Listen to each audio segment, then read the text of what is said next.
Okay, great. This is appropriations. We're still working our way through the governor's recommended budget adjustments. And today we have Department of Labor, who I think is the last department we're going to hear from on budget adjustments. Or tomorrow we have. So, welcome, Commissioner. You can introduce yourself for the record. Do you know everybody? Do you want us to introduce ourselves? I don't know everybody. Okay. So we could do introductions, but for the record, my name is Michael Harrington. I'm Commissioner for the Vermont Department of Labor. To my left is our CFO, Chad Wozniak, who many of you probably know. And then to my right is our new Deputy Commissioner, Kendall Smith. And to her right is Rowan Hawthorne, who is the Principal Assistant and Legislative Liaison in the Commissioner's Office. Great. Welcome. Thank you. Senator Brennan, who are you? Who am I? I am Senator Brennan, Grand Isle County and Colchester. Andrew Pertzick, representing Washington District, which includes Washington County, Stowe, Orange, and Braintree. Bob Norris, Franklin County and Town of Elburg in Grand Isle County. Ann Watson, Washington District, also Washington County, Stowe, Orange, and Braintree. Thank you. Thank you for having us. You want me to just jump right into it? Jump right in. So we'll be pretty brief. You may have some questions for us, but we don't have any specific asks in this year's Budget Adjustment Act. The two items that I think have come up for some folks are pretty large reversion out of our general fund back to the budget of about $8 million. And then there's also the closing out of the state's WET fund, which is the Workforce Employment and Training or Education and Training Fund. And there's some money left in that fund, so we can certainly, it doesn't all belong to the Department of Labor, so I can do my best to share what I know about that fund. But those are the only two items that we have that are directly related to the Department of Labor in the budget adjustment. So one of them you're getting rid of the whole training fund. Yeah, so just the backstory, if we start with the Workforce Education and Training Fund, used to be financed many years ago through a direct appropriation by the legislature as recently as I think FY 18 or 19. The amount that would go to the Department of Labor as part of the WET fund was put into our base budget. And so the WET fund itself has not been funded through a direct appropriation in the past 6 years or more. And so there's about $2.6 million in there. But to give you an idea, there are a variety of different, you have the number right there. Right here. For instance, when we look back at our 2018-19 breakdown of the WET fund, $1,045,400 went to workforce education and training through the Department of Labor, but also within that fund and the next gen was funding for adult technical ed, some UVM technical transfer for the Vermont Center of Emerging Technologies, non-degree grants, National Guard, educational assistance, dual enrollment, needs-based stipends, and large animal veterinarian loan forgiveness. And so based on what we know and working with finance and management, the majority of that $2.6 million predates this administration. So it's pre-2016. Likely what we find is that many of the funds that were in the WET fund were sub-granted out to various sub-awardees for programs and efforts, and if they didn't use all the funds that they were granted, then they remained in the fund and just accumulated over the years. So again, we've checked, and to the best of our knowledge, we wouldn't be defunding any programs by wiping out the fund and removing the $2.6 million. And the reason I believe finance and management is seeking to essentially get rid of the fund is because it's no longer being actively funded. And so it's just keeping a fund and a balance on the books that they'd like to clean up. Okay, makes sense. maybe I'll stop there and see if there's any questions. Just over the committee, there isn't any dollar changes on this document, but there is stuff in the language document. If you look at that. Yeah, and that would be a question, where is that in here? So I don't have to keep coming through it. Yeah, but you don't have that I document. have this. Section 61, 61, 5-1. 5. Well, it starts, Yeah, 51. it starts on page 50. You know, I got a bunch of, it goes on for several pages of striking through all the language. And I assume that language is just kind of part of regular Department of Labor work, so you don't need it. Correct. You don't need it in here. Yeah, it goes to page 50, 51, top of page 52. Yep. Okay. And then there's the explanation on page 52. Okay.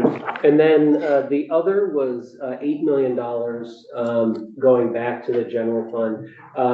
The key piece there is that what makes up that $8 million is actually money from our base budget in FY23 and FY24, so it spans 2 years. It was money that the department received for UI modernization, business costs related to UI modernization, and enhanced administration of the UI program. The reason those funds weren't used is because we hadn't started the modernization project yet. So that started in August, September of 24. So it's current, those funds are currently being used. They're in our base budget. They're currently being used right now, but they weren't for the previous 2 years because the project hadn't started. It was going through contract negotiations. And then the other piece there, and the reason we're using it now, but didn't the prior 2 years on the UI administration, was because we still had ARPA dollars that we were trying to burn down that would time out at the end of the calendar year in FY24. So we use those dollars. It freed up general fund dollars, but we don't have those going forward. But those are what make up the $8 million. And how is that computer changeover program going? So like I said, the project kicked off in August, September of 2024. Our go live date is the spring/summer of 2026. So we'll have a more definitive date once we get closer. We're still, over a year away. But so far it's been going well. For those who aren't familiar, there are two main sides to unemployment insurance. There's the employer or tax side. So every employer pays into the program, into the trust fund. We also collect regular wage reporting from employers, so we know how much each employee in the state of Vermont makes, as long as they are an employee of a business. On the benefits side is where we pay out benefits. And those benefits come out of our trust fund, which is 100% employer funded. So the employer taxes go into our trust fund. So all benefits are paid through employer taxes. And then what we do is when someone files for a claim, if we're calculating determining whether they're eligible or calculating what their benefit amount would be, we're using their prior wages and what we call their base period to determine eligibility and then to determine what their weekly benefit amount is. So we've done majority of the work on the employer tax side with the new system, and we are now moving into the benefit side, which is by far a more complex process than the tax side.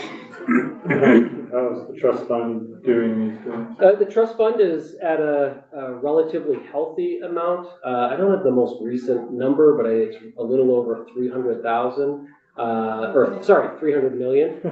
Big difference there, 300 million. Be in trouble. Yes. To give you some perspective, before we came into the pandemic, we were at about 520 million. But there was a lot of conversation at that point that, how much really needs to be in the fund to make it solvent. And if you go way back in time, when we had the major recession back in the early 2000s.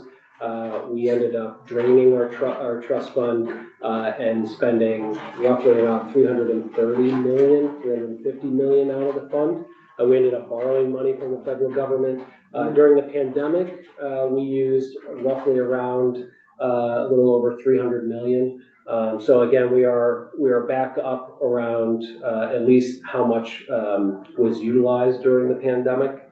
So if we found ourselves in another significant downturn at a moment's notice, we're still in relatively good shape. But I think most of us would agree that given current, the things that account for the trust fund are our maximum weekly benefit amount and our calculated weekly benefits amounts keep going up each year based on they index up each year based on CPI. I think if we had to pick a number, as long as we're over 400 million, that's a pretty good place to be. So we're is that the time you're gonna come in and tell us we can go home to the employers and lower the rates? So the rates are, the way the rates are calculated is there are 5 tax schedules, 1, 2, 3, 4, 5, and then within each of those schedules, there's an array, I think, of 20 different tax rates. And so employers are slotted within those tax rates based on how they rank against other employers in the system. So it's not simple calculation in terms of this plus this gets you this rate. You are then essentially graded against every other employer within that. We are currently in the lowest tax rate schedule. So again, we're in tax schedule 1. We have at times been as high as tax schedule 5. And that puts a significant burden on people. The other way taxes are calculated is that for each employee that an employer employs, see how many times I can use that word in one sentence, they pay their taxes on a certain amount of wages that person earns. And so, and that's called the taxable wage base. In my time here, the taxable wage base has been as low as 12 or 13,000. So they pay taxes on the first 13,000 that employee makes in wages. Or it's been as high as, where are we at now? We're at 15, a little over 15,000, closer to 16,000. So employers are paying whatever their tax rate is on the first 15 or 16,000 dollars that employee. It still doesn't get to the question, because at some point to continue to grow the size of the fund, right?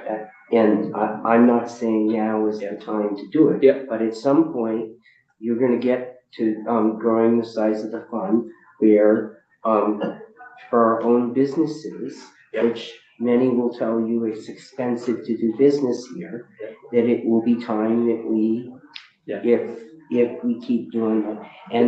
And the early 2000s is not the beginning of the universe, because the fund, at least twice since I've been around this building, has been in trouble. And we had to have pretty dramatic rate increases to get there. So, but the world ebbs and flows. And just in comparison, last year, what was the fund and what is it this year? I'd have to go back in time and look. I'm looking at Rowan because she has access to some of our graphs. I couldn't tell you what it was last year at this exact same time. It has continued to grow. She's got a hand up. Yeah. Do you have that? It was 271 million last year. And it's now 303 million. 303. Closer to 304 million. And we're on tax schedule 1 already, which is the lowest. Yeah, so again, if we wanted to, I think we will be able to get to a point where we want to start talking about lessening the burden on employers. There's always a conversation in this building and in our policy committees about what is solvent or what is healthy for the trust fund. Is it 400 million? Is it 500 million? There is also a critical point where you get enough money in the trust fund that it also is growing at a much faster rate because it also is interest earning as well. I think when we see ourselves get up over 400 million, we'll have to start having that conversation with all of you. The two ways, the easiest way legislatively to lessen the burden on employers is to lower that taxable wage base, as opposed to trying to reconfigure the entire tax schedule and the rates that are in that schedule. A simple, again, moving how much in wages each employer is paying taxes on is one indicator that is an easy way. And one of the things coming out of the last recession, which I think is where we found ourselves in trouble, made some drastic changes to the rates, was around the tax schedules, but also increasing quite significantly what the taxable wage base was at that time. Now it fluctuates based on which tax schedule you're in, will then precipitate a decrease or an increase automatically through in the taxable wage base. Well, I'm not, but as somebody that's building right now, I would tell you that because you're rated based upon experience and everything else, people with construction workers and that they lay off in the winter and construction costs are terrible, and it's not just the materials, it's the labor costs. Yeah. And building a building right now, and it's terrible. I think the challenge there, which we haven't talked a lot about, is the way it's designed is UI is essentially a socialized system in that the burden in many cases is carried on the weight of the entire employer population. And so, when we talk about things like construction, where there is a significant burden on those employers, they are time bound by the weather as well. But we also find that those employers we're paying more in benefits for those employees than are going into the fund by those employers. And again, that's not to say it's right, wrong, or indifferent, but the cost, the burden on the trust fund is then borne by the entire contributing population. So again, what we struggle with is we can reduce the burden on employers, but we are still drawing as the benefit amounts continue to increase. We are drawing more out of the fund each year through seasonal layoffs. And the amount that those employers in that category of seasonal layoffs, we are paying more out in benefits for those employees than those employers are contributing into the. But isn't that the way the system works? It's correct. Designed that way. It is designed that way again, so it's borne and carried by the entire worker population. But it is being stood up on the backs of small, medium, and large businesses, and seasonal businesses and year-round businesses. And again, as that benefit amount continues to increase, the burden on the fund is greater. And I can understand your burden on the fund, but the only reason I bring up construction workers is it's a burden on every employer in the state to get housing and labor costs.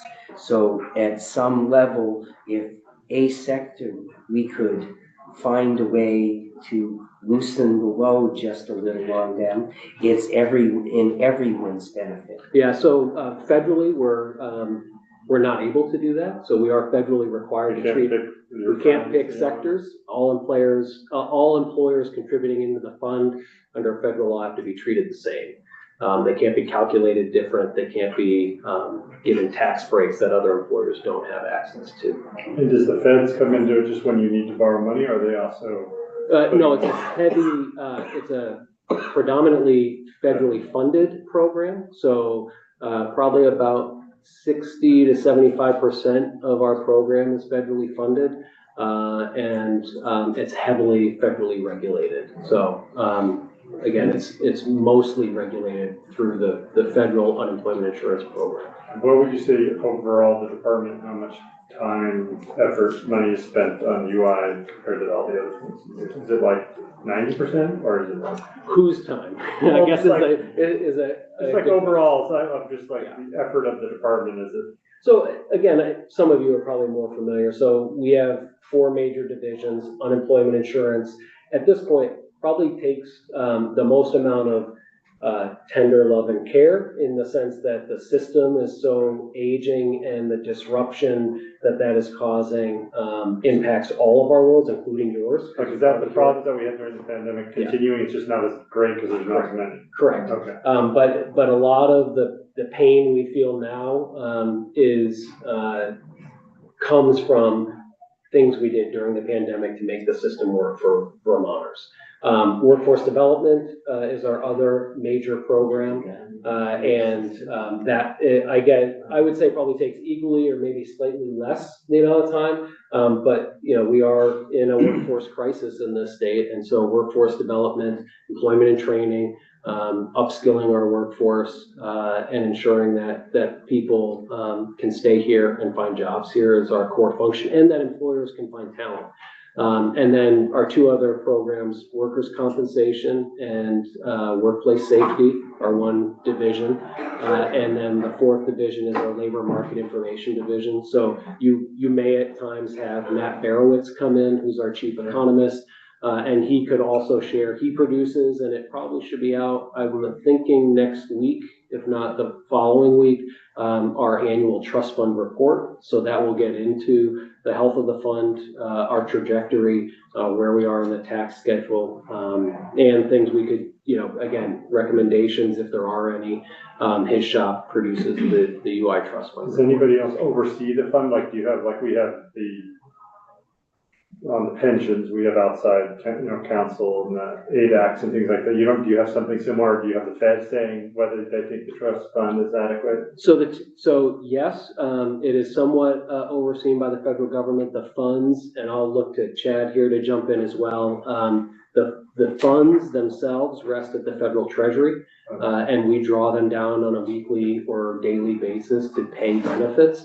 And we do go through multiple audits each year that include not only our operations, but the trust fund itself.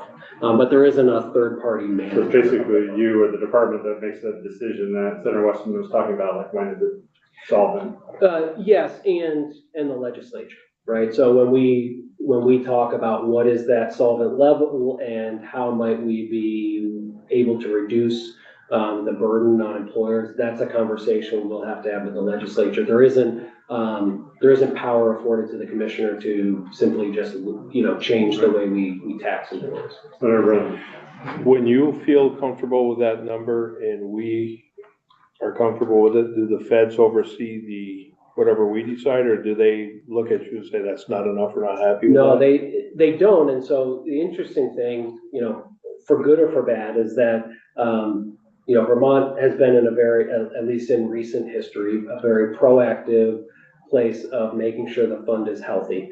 But some states will run that razor thin margin. And so some states are in a borrowing status more often than not, right? So the only time they're not in a borrowing status is when the economy is booming, but they keep a very low volume in their trust fund, and which means they're in a borrowing position quite often. The challenge there is that you can borrow and you can pay back that borrowing, but the money that's used to pay back I think the interest on the borrowing has to come out of general fund dollars. And so it's not necessarily advantageous to the state. It also, because we don't borrow, our employers they're able to get a federal tax SUTA tax, FUTA and SUTA tax rate, FUTA tax rate break, and so they are not eligible if we're in a borrowing status to receive that federal tax rate break. Okay. So the old computer system is gone? Not yet, so. When will it be gone? We're hoping Yep. sometime between May and July of 2026. Because during COVID, it was not a fun time. Yeah, it still is not, many of you may know this, I mean, we experience outages on a weekly basis. It's a very, not only is it a fragile system at its core, but there are other systems that rely on communicating back and forth with this mainframe system, and it's usually, again, one of those moving parts and pieces that tend to fail, and have to be reconnected. It's also as a mainframe system, for those who are familiar, it does what's called batch processing. In today's world, we're so used to real-time processing, right? You click an order button on Amazon or something and it immediately shows up in your cart and you can order it and it's processed immediately. In mainframe configuration, it's called batch processing. So the mainframe has to be brought down every night, and those different batches or jobs are run each night. So any transactions that happen in the system during the day are collected and stored and then processed overnight. And so you get a refreshed system in the morning. And it's usually, again, within that job processing that we run into the biggest challenges. But it's a huge system with lots of lines of code. It doesn't have a great deal of instruction along with that. And since my time here, starting in 2017, there's been 100% turnover in our mainframe development team. And so it just through attrition, it's a brand new set of people.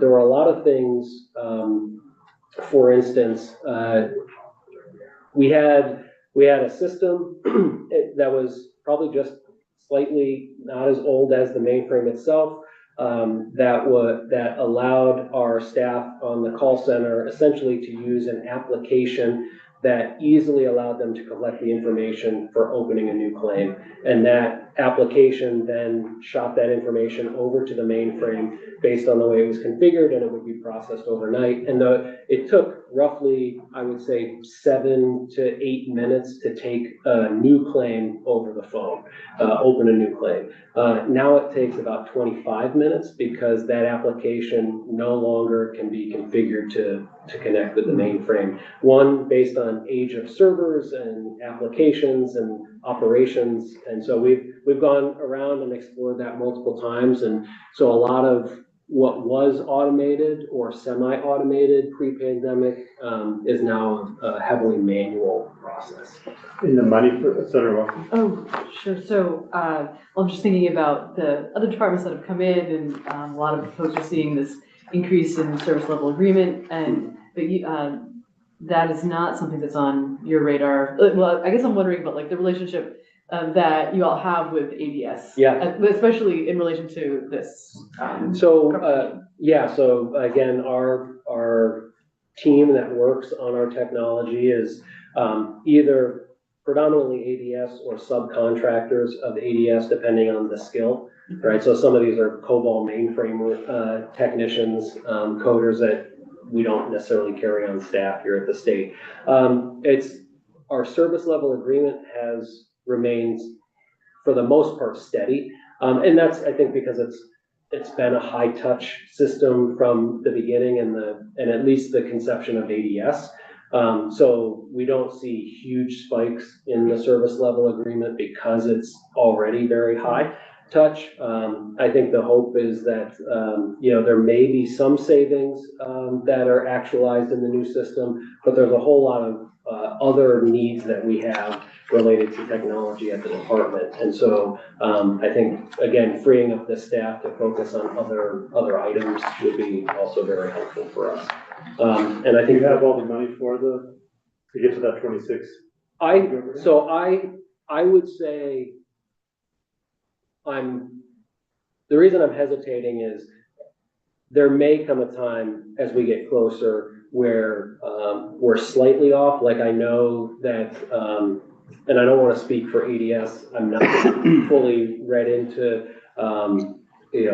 all of their finances, but there has been conversations about whether or not, the IT ABC form that was originally configured for the vendor accounted for all the necessary costs, in-house costs, right? So we have enough money right now to fund the department and to fund the vendor at the contracted amount. So I'm not worried there.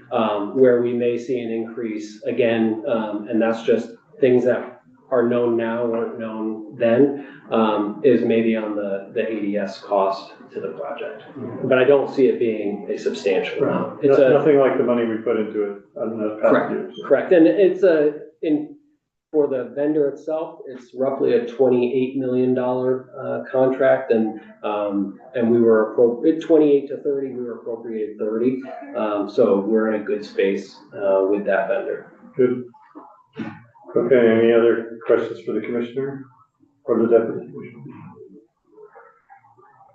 Okay, well, great. Well, thanks for coming in. Thank you so much. Walking us through that, answering our other questions unrelated to the VA. Appreciate Always it. happy to help. Thank you, everyone. Unless there's any announcements,